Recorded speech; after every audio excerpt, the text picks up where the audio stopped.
I'm sitting here with Taylor and Dave from Foo Fighters, I guess. You guys That's what we call it. That's a real name? Yeah. Oh, I thought that was just some pretend stuff. But anyway, yeah. And we're here for Acoustic for a Cure, and you're okay with that little kid up there? No, we're good with the. Wait till you see the kid he's playing on. It's Bob Weir's kid from like 1965. It's awesome. Yeah, that came right out of the Dead studio. Seriously, we went into the junk bin where they got all this stuff, and Bob goes, "Yeah, well, this is all too toned down. It's got cotton balls in it." And I'm going, "Okay, perfect." Yeah. Well, you probably didn't catch it, but just now at soundcheck, we were soundchecking a new song, and playing it acoustic. Taylor's on drums, Rami's on piano, but it's a real screamer.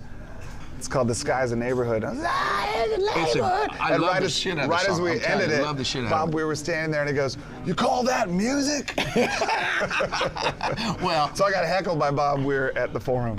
Speaking of screaming, so you are a screamer, you know, like myself, and do you ever lose your voice? I mean, are you? Not that. I mean, I hear you. I'm going, damn. When you were singing that song, I'm going, easy, bro. You got to do the song again Well, tonight. it's funny because I'll write these songs on an acoustic guitar. Most of our songs I write on an acoustic guitar, and as I'm writing them, I'm singing them falsetto. I'm going, "The sky is a neighborhood," around the house, that's like right. that. And then it comes time to do it full voice, and I'm just like, shit, what did I just do? Like I wrote a song that's in a key that's really high for me, but I kind of like squeezing it out, you know. Like I like it when you feel like your head's gonna pop off. I get into it. It makes even bad lyrics sound important. Yeah, totally. Like I used to say, the way I sing, I could sing about cat food, man. People say, "Wow, man, he's really meaning that stuff." He just put it in the biggest high key, So and you got to into reach for it. Absolutely. And you sing, like, right, when I did that thing, you sang a verse of rock and roll, Led Zeppelin. Hello, that is not singing, low. you know, a little bit. You did it. Scream. And that time in London at the big festival out there when you guys with Jimmy Page and John Paul Jones came out and you played drums and you sang the damn thing. Come on now. How cool is that? That was a big moment. Oh man, for me, I'm in the audience. I'm in my home, in my couch, jumping up and down. What are those guys? What are those guys What were they doing? thinking? No, but that was very cool, Taylor. I had no idea that you sang like that. You know. Taylor makes records on his own Yeah, too. I make you know? records, but one of my heroes when I was a kid was Roger Taylor from Queen, and I always thought it was cool because he always sang a song on the record. He had the highest voice kind of in the band, and he just, you know, had a big drum set. I just said, he's cool, I want to be like him. So and he made records, he sang, he did all that. So. But what about Dave when he was, you know, behind the drums? I'm telling you, he wasn't your hero? I mean, he was.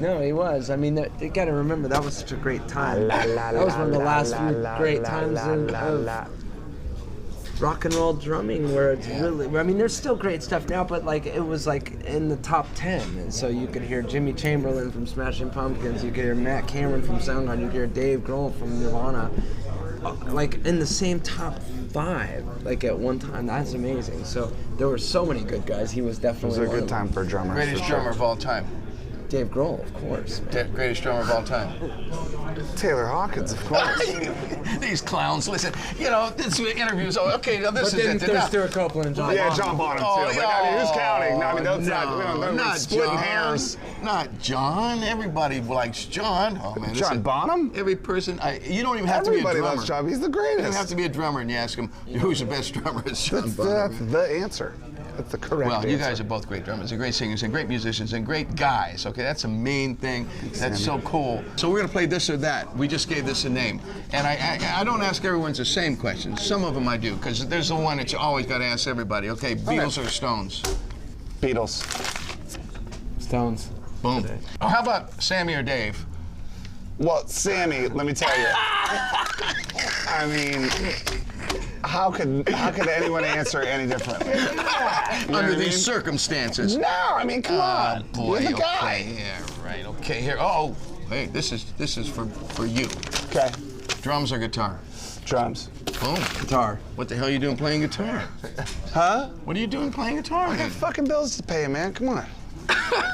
This one I know the answer, but analog or digital? I love the analog because Taylor But does digital too, makes life easier. It's like power tools. They make life Well, you know, easy. one of the great things about it, recording you like a analog, fucking I mean, hand look, saw? I have no problem recording either way. It doesn't matter. But I do like the restrictions that analog poses on any band. Like Keeps you honest. It does. You know, you And can't that's get like in there building and a dig it house out. with a hammer and a saw. Okay. Well, you know. Grunge or metal? Metal. I mean, I'm not entirely sure what grunge is because I feel like a lot of it is metal. You are grunge, my friend. You invented this shit. But that's just my face. Okay, now the serious one, the one's gonna break this whole thing up. Maybe even, I might even lose you tonight. I hope you guys got it on tape. You got their sound check on tape, right? Okay, just kidding. Foo Fighters or Nirvana? Nirvana. I wasn't there. I'm pleading the fifth on that one. I'm gonna plead the fifth. Legal. Thank you guys, man. Awesome, and thank you for That's coming awesome. up and doing this. Thank you. Making good sports, man, right here. Woo! Peace and love. Signing off. Foo Fighters in the fucking house, Jack. I started Acoustic for a Cure because I was supporting a child with my foundation from Hawaii that had to come over and have a kidney transplant. So I got to know the people at the hospital pretty well, obviously, and they told me, hey, you want to do some more of this kind of stuff? I said, yeah, that's what I'd like to do, you know. So they told me about this lady, Jean Nakamura. She's been doing really good research for infants that are born with brain tumors, and I said, I'm in. And no one gets paid, and is what I've found out after the 4th year of this. More and more people are calling me and saying, hey, I'd love to do this next year, heard about your event. So I think the reason people want to do it is because it's for all the right reasons. You do this out of your heart, it's becoming like some of the best performances. It's really a casual, easygoing thing, and it's really successful, and this is our 4th year, and I'm really excited about the lineup this year. It's really eclectic. Dave Grohl, of course, he came in to really help and outfill James's slot because James can't do it this year. Metallica's on tour. Sarah McLachlan, I called her up and asked her to do it, and boom. It wasn't even a let me think about it. Pat Benatar is somebody I've been trying to get for 3 years. Schedules never worked. Her and Neil work a lot. They were able to do it this year. Really cool.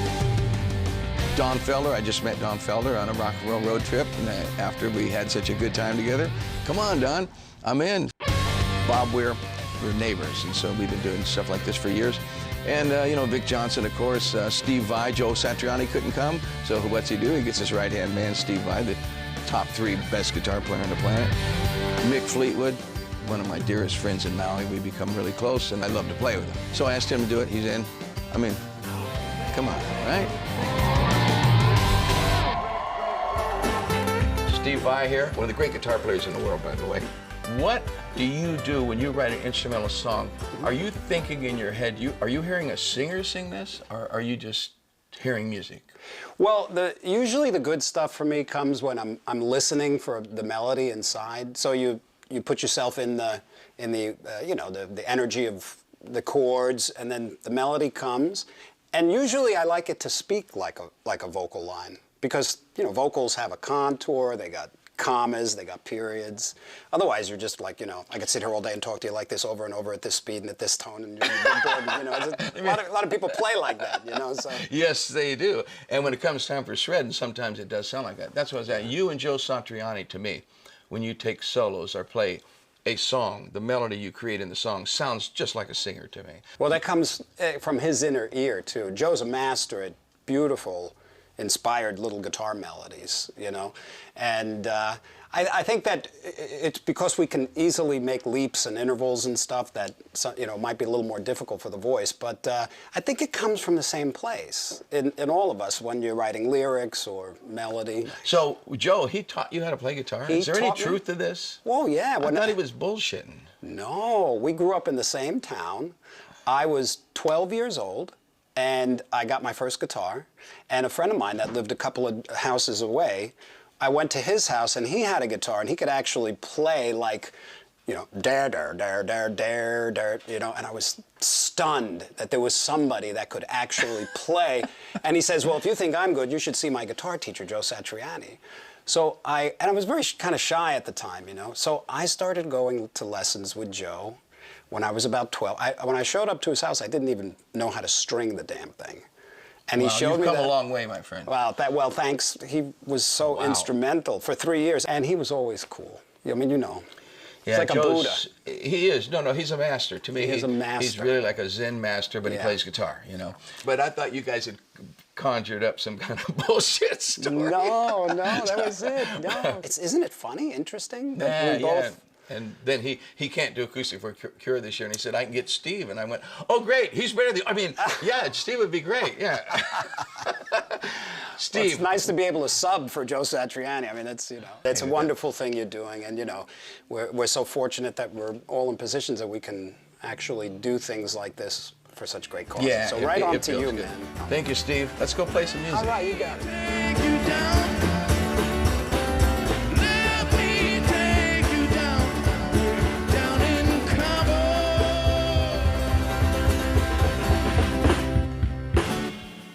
Oh, the old blues ending, you know.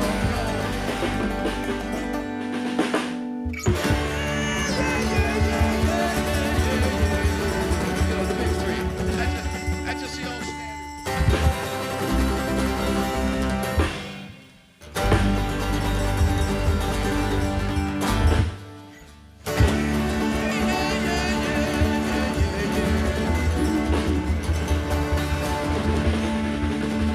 Thank you.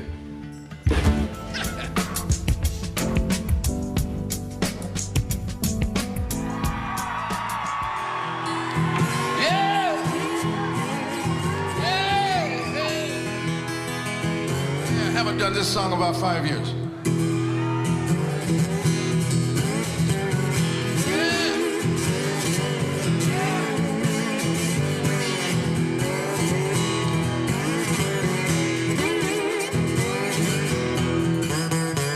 Well, I try to be your paper boy, try to be your Boy Scout, try to be your ice cream man. I could not be your soldier or even drive your bus. My skills ain't always that obvious, but I hope you understand. I do the best I can. I ain't no perfect man, but Sam I am, and I'm a bad talking fighter, silver bullet fighter. I'm a flip-flop slider, no guitar lighter. Prove it all night, your Holy Ghost rider. Pale a shade whiter, I'm your rock and roll driver, oh yeah. Oh yeah, that's what I am.